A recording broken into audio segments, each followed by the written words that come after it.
Here we are. Bonjour à tous, bonjour à toutes, amis argonautes. Voilà, nous sommes dans les étapes préparatoires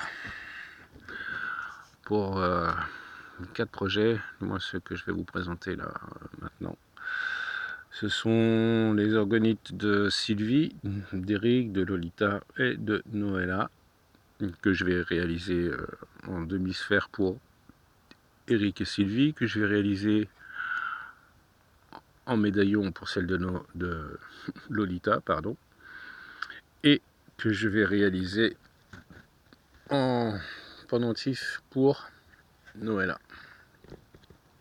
Tout petit pendentif. Voilà, tout petit.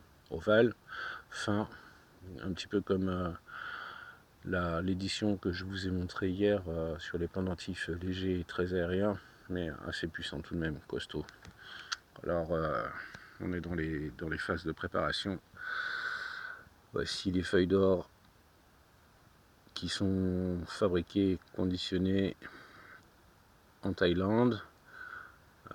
Je précise qu'elles sont réalisées par des moines et qu'ils chantonnent des mantras à chaque manipulation pour la préparation des feuilles d'or.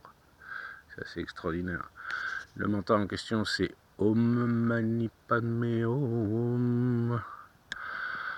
Très fort, belle résonance.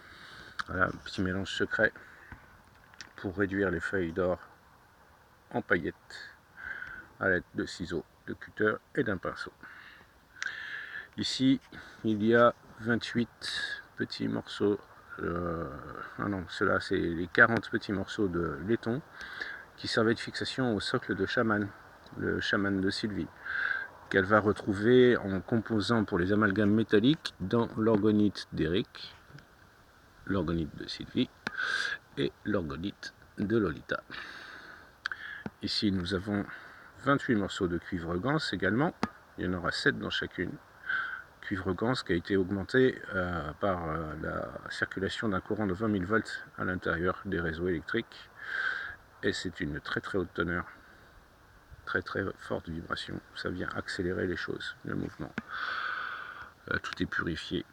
Depuis hier à la nouvelle lune, j'ai pas démarré à 3h53, vous en doutez bien, pourtant j'avais du mal à dormir. Mais je me sentais pas de faire les préparations, donc je les ai préparées hier matin. Purifiées, augmentées, programmées et mis en présence les uns les autres durant toute la nuit afin qu'il puisse y avoir une belle synergie entre eux à la faveur de cette nouvelle lune. Alors là, nous avons l'orgonite d'Eric, qui est enseignant en droit environnemental. C'est un sagittaire. Et l'orgonite que je prépare pour lui, elle est composée d'un lapis lazuli que j'ai taillé. Vous avez vu les photos hier. J'ai taillé, j'ai sorti d'un bloc brut de lapis. Vous retrouverez la même pierre, lapis, la deuxième pour l'orgonite de Sylvie, et vous retrouverez la troisième pour l'orgonite de Lolita. Voilà, on est dessus. Donc, orgonite d'Eric, lapis lazuli, associé à de la turquoise broyée. Oh, je vais prendre le pinceau, ça va peut-être plus discret. Voilà. Turquoise broyée. Le cristal de roche, évidemment. Du quartz rose pour adoucir l'ensemble. Des grenats, du jaspe rouge, de la citrine dorée, de l'améthyste, du péridot et des petits saphirs. Petits saphirs et petits cristaux de roche roulés. Et ces petits saphirs. Voilà, des merveilles que je me suis procuré suite à la liquidation du département de minéralogie de l'université de Grenoble. Elle provient du cours Pascal et ça a été collecté et par des orpailleurs dans les rivières, dans l'Isère principalement. Ça c'est l'orgonite d'Eric.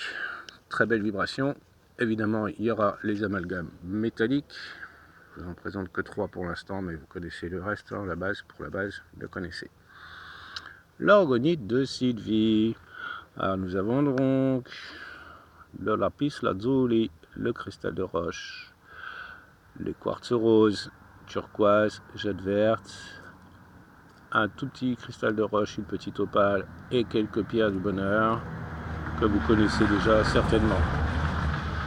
Du péridot également.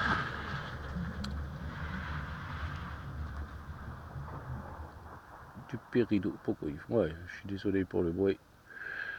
Nous avons de l'améthyste, de la citrine, du quartz et de l'améthyste. Quartz, cristal de roche. Pour l'orgonite, de l'olita, toujours le lapis lazuli, le cristal de roche, le quartz rose, une petite magnétite, un ensemble de graviers avec une reprise ici, de petits lapis, du jade vert, de la citrine, du quartz, de la calcite, du jade vert, petit œil de tigre, améthyste. Évidemment, toutes elles seront augmentées aussi avec un petit peu de shungite pour la cohésion de l'ensemble et la protection des champs électromagnétiques. Ensuite, nous passons à l'orgonite de Noëlla. Amazonite, quartz rose, turquoise, améthyste, opale. Allez, je sais qu'il n'y en a pas beaucoup, mais le médaillon va être très petit, ça va déjà être difficile de mettre tout ça en place, en plus des amalgames métalliques, pour que ce soit dans une cohésion parfaite et qu'il y ait un très beau rayonnement. C'est assez amusant parce que, surtout sur l'orgonite de Sylvie, j'avais envie de mettre de la charoïte et de la merlinite, puisque c'est quelqu'un d'immensément connecté, et c'est une artiste, c'est une femme très puissante, mais pareil, il n'y aura pas assez de place, mais là j'ai respecté la base, l'essentiel, surtout en correspondance avec leur signe astrologique et puis tous les ressentis que j'ai éprouvés en méditant et en pensant à leurs amalgames respectifs. Alors voilà, tout ceci est dans les processus de charge, de purification. On est dans des rituels de préparation assez intenses et j'imagine même pas l'état dans lequel je vais être à la fin de l'assemblage parce que ça rayonne déjà très très fort. J'espère que vous en êtes au bénéfice. Je vous remercie de m'avoir prêté attention. Je vous souhaite à tous amour, force, paix et lumière. Et n'oubliez pas, soyez votre propre gourou.